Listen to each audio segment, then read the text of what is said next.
Conflict has a way of sneaking up on you at the exact moment that you wish it wouldn't.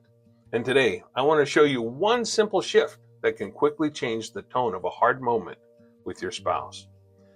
That may feel impossible if things are tense or fragile right now, but please stay with me.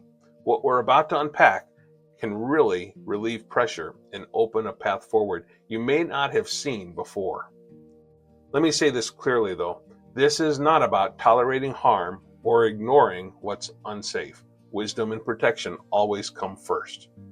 This is about the everyday tensions that every marriage encounters. These moments when two good people suddenly feel miles apart.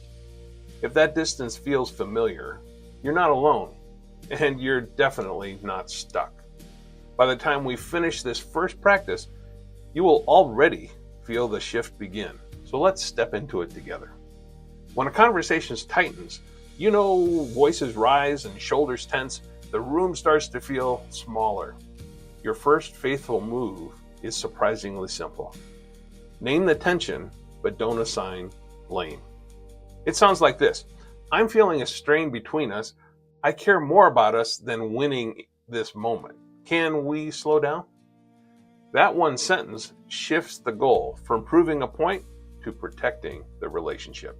It also lowers the temperature enough for real growth to happen. Here are a few other small moves that reinforce that posture. You can use a quick pause.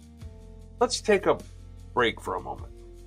Breathe, relax your jaw, lower your voice when you return. Another is a softer stance. Turn slightly instead of squaring off. Relax your shoulders. Let your body preach peace. A gentle opener. Swap "you always" for "I'm noticing" or "I'm feeling." In the last one, using an "our way" kind of frame. It sounds like, what would be our way to approach this? And you're not just saying mine or yours. A couple of quick examples related to chores. I'm sensing tension about the kitchen, and I care more about this than the countertop. Can we reset and find our way together? Okay, how about the budget? I feel us bracing around money, and I don't want to fight you. I want to steward this with you. Can we come back with a softer posture? You see, heat often feels like importance, but it's really just our nervous system saying, protect yourself. Naming the tension protects the marriage instead. If emotions run high, try a small agreement. You might say, let's take 5 minutes. When we come back, we can each share one thing that we care about and one thing that we're willing to adjust. And then anchor the reset with this: I'm here for us. You see, that one line opens the door that you can walk through gently. Every couple knows the cycle. It's the same argument, but a different day. Same chores, same tone, same schedules, same "you said you would" loop. But here's the truth. Most arguments aren't about what you think they're about. They're signals pointing to something that's deeper and more tender. Things like feeling unseen, feeling unimportant, feeling unsafe, or feeling unheard or alone. You see, surface issues can be loud, but heart issues are often quiet. And it's the quiet ones that shape the marriage. A simple 3-question diagnostic to get from symptom to source is, what am I fearing right now? Number 2, what am I needing right now?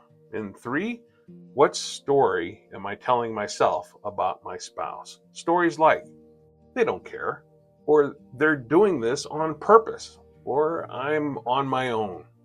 These stories most certainly feel true, but they rarely are.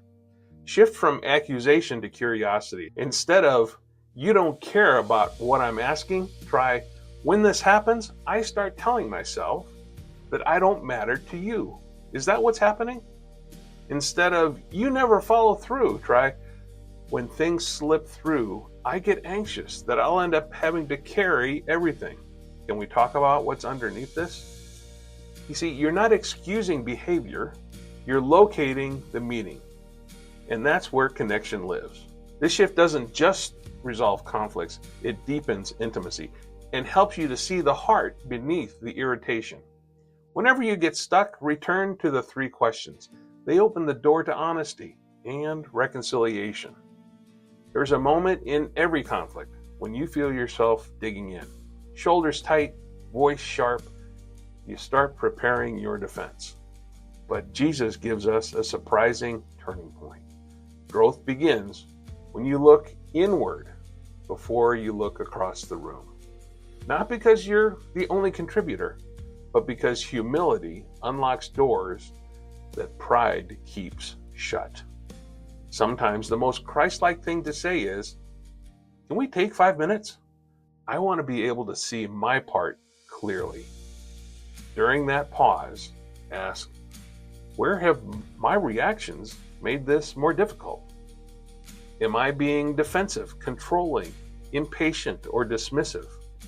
Am I trying to win or trying to love? When you come back, keep it simple.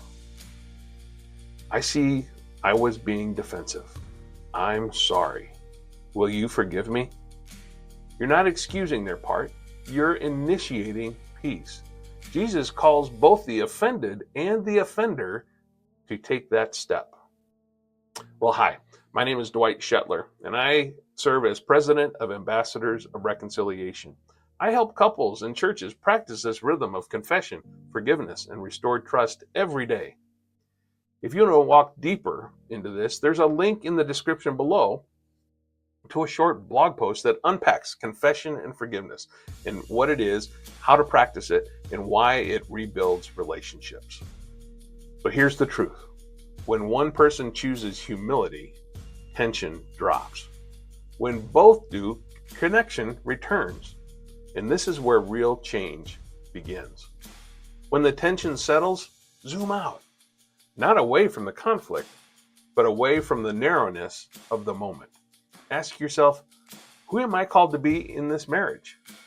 Most days, you want to be loving, curious, humble, steady, and empathetic. Even when emotions flare, those deeper commitments remain. Then ask, what kind of marriage are we building?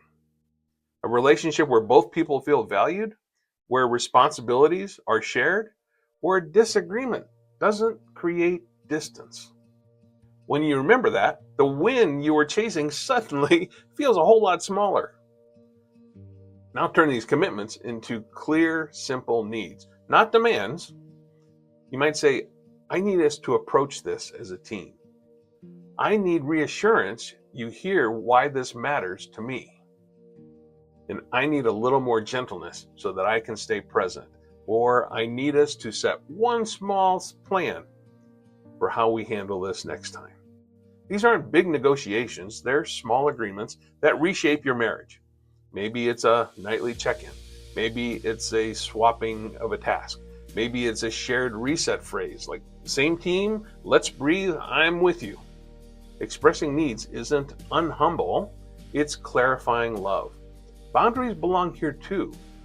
I need a moment to stay steady. That's not a withdrawal, it's stewardship. When your needs align with who you're called to be and the marriage you want to build, they stop sounding like criticism and start sounding like invitations. When couples begin practicing these small acts of courage, naming tension, addressing the real issue, owning their part, sharing needs gently, something shifts. The room feels safer. Conversations slow down. Pride loosens. Trust grows. And then comes the moment where the real work happens, when one of you needs to speak a confession and the other needs to speak forgiveness. If you've ever wished someone would show you how to do that, how to speak honestly without spiraling, how to forgive without minimizing pain, there's a gentle biblical way forward. If you want to see what that sounds like in real life, if you want to have the exact words, tone, and posture that rebuild connection, watch the next video. It's entitled The Missing Step in Every Broken Relationship. It's one of the most practical tools that I can give to you. One that can transform every hard moment that you face moving forward. Well, I look forward to seeing you in the next video.